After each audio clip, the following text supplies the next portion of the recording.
just like when you're in a park or anyone's in a park, you listen to what's around you, and it can tell you a lot about that place.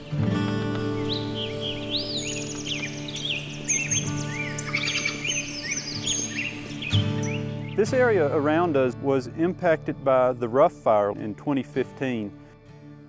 This area has been treated with prescribed fire numerous times over the years, and what that has done for us is it reduced the fuel load on the ground, and when the rough fire swept through this area, the fire intensity was fairly low.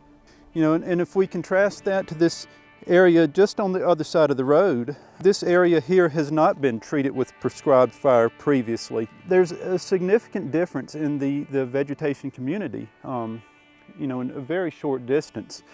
The tree mortality here is much higher, you know, probably 90%. You can see the scorch marks that climb the tree, you know, perhaps 50, 60 feet in some cases. Our assumption here is that these two drastically different fire impact severity levels, that they will support a different community of animals, and we hope to capture that acoustically. Acoustics is a really powerful tool in this situation to ask a question that's not only interesting ecologically, but also interesting in terms of a management context, and being able to tell us maybe what is the best or what are the ideal methods for maintaining these ecosystems in different fire regimes. This is a song meter that is traditionally used for soundscape ecology projects.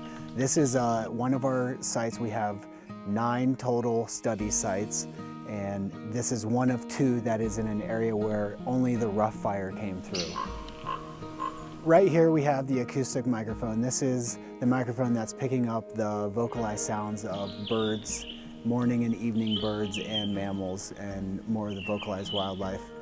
Right here, this is the ultrasonic mic, and this is how we're able to survey for bats continuously throughout the project.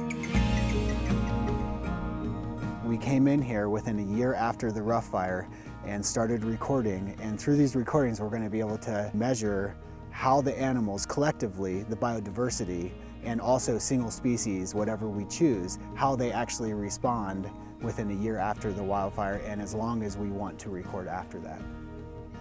Ecologically, we're answering questions that people haven't been able to answer before, and using a pretty cool technology, one that can really tell us about when species are there, what species are there.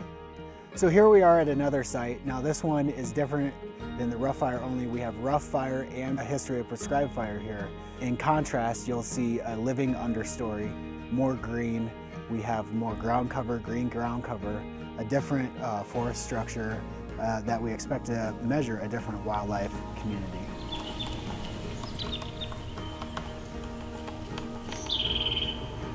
We monitored sites where the rough fire had just come through months before we were monitoring, and in sites that had prescribed fire, so meaning they were burned prior to the fire, there was a lot more biological activity going on, bioacoustic activity. In this first clip, this is a site where the rough fire burned, but there was no prescribed fire prior to the rough fire. And then this clip is from an area that had been treated with prescribed fire prior to the rough fire coming through.